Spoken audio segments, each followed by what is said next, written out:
Vamos começar falando de contexto, e para falar de contexto, acho que eu queria trazer algumas coisas muito importantes da gente ter na nossa cabeça antes de falar de learning. E a primeira delas é a nossa estratégia. Então, relembrando a nossa estratégia como empresa e como organização, a gente quer ser a melhor plataforma para o DHO. E para a gente ser a melhor plataforma para o DHO, a gente precisa atacar todas as áreas e todas as necessidades que essa área de desenvolvimento humano e organizacional atua. E uma delas é a parte de aprendizagem e treinamento. Desenvolvimento é um dos nossos pilares que a gente trabalha bastante forte na metodologia, e a forma mais clara da gente trabalhar desenvolvimento é com o Learning, que é o produto que a gente já está trabalhando. E para a gente conseguir entender e evoluir da melhor forma esse produto, a gente tem uma meta para esse ano de ter 20 clientes com Learning ativado. Então, tendo esses clientes utilizando já o produto de Learning, a gente consegue ter mais cases de sucesso, a gente consegue entender mais as demandas que a gente precisa fazer para o produto evoluir, a gente conseguir colocar o produto no mercado, e a gente começa a aprender como colocar ele no nosso portfólio. Então, é uma meta super importante, não só para o curto prazo, mas também para o médio e longo prazo, porque é com isso que a gente vai começar a entrar nesse mercado, a entender mais sobre learning, por aí vai. Tá, isso é para empresa, mas e para vendas, para o comercial? Qual a importância de learning? E o módulo de learning, ele existe para ajudar você a vender mais. Então, a gente tem aqui um pouco dos resultados dos últimos 360 dias, e a gente consegue ver aqui, né, que percentualmente as nossas taxas de fechamento são maiores quando a gente consegue mostrar valor para mais do que só avaliação de desempenho. Então, a nossa taxa de fechamento para só D é 6,78%, para D mais um é 17,14%, para D mais dois módulos é 50%, a D mais três módulos 33%.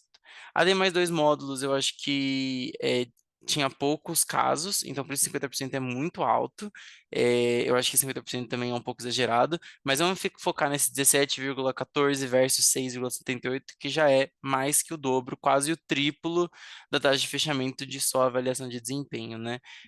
Então mostra que quando a gente consegue colocar mais algum produto dentro da nossa proposta de valor, a gente consegue abranger mais, mostrar mais valor, mostrar que vale a pena investir nisso, e o learning pode ser parte dessa estratégia. Então, hoje a gente já tem pesquisa, a gente já tem metas, mas agora a gente tem o learning, que é a nossa forma complementar. E aí eu acho que faz muito sentido a gente retomar aqui já esse posicionamento de que a gente não está lançando learning para vender learning. Tipo, a gente não quer ser uma plataforma de LMS puro, e a gente quer posicionar learning como um ataque direto a Learning Rocks, um ataque direto a Twigo, um ataque direto a Moodle, um ataque direto a qualquer outra plataforma de LMS. A gente está usando o Learning como um complemento da avaliação de desempenho. E isso vai passar bastante sobre o nosso posicionamento, isso vai passar bastante sobre como a gente acredita que o Learning está integrado e conectado com as necessidades que a avaliação de desempenho trazem. Então, é mais ou menos isso? E aí, para a gente conseguir, a nossa meta então é ter 20 clientes com o Learning ativado. E aí, primeiro, o que significa esse ativado? Então, se você ainda não sabe, o ativado, ele significa ter 20% dos usuários licenciados de cada cliente estarem com o curso em andamento ou concluído. Então, se eu tenho 200 colaboradores licenciados dentro da minha plataforma, eu preciso que 20% desses 200 colaboradores ativem, né, ou estejam com o curso em andamento ou concluído. Então, se eu pegar, vamos dizer, de novo, nesse exemplo de 200 colaboradores, se eu tiver 20, se eu tiver 40 colaboradores inscritos em um curso, não vai ser ativado. Eu preciso que esses 40 colaboradores, pelo menos, comecem e iniciem a primeira aula. Ao ponto que eles iniciaram a primeira aula, o curso está em andamento, e aí eu acabo contabilizando como ativado. Então, essa é a métrica quando a gente fala de ativação. Mas para a gente chegar em 20 clientes com Learning ativado, a gente precisa de mais clientes com Learning adquirido.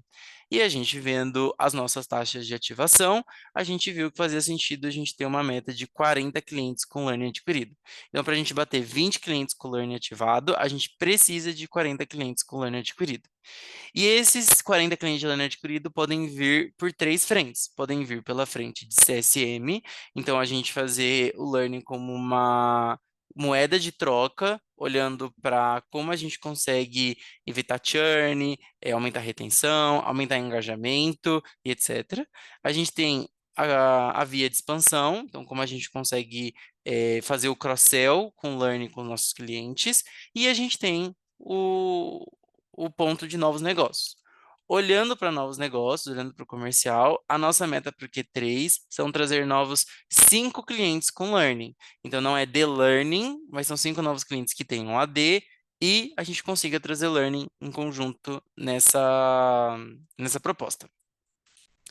Pessoal, era mais ou menos isso sobre contexto. Espero que vocês tenham conseguido entender aqui uma base para a gente começar agora a falar sobre learning, sobre benefícios, posicionamento, como vender e por aí vai.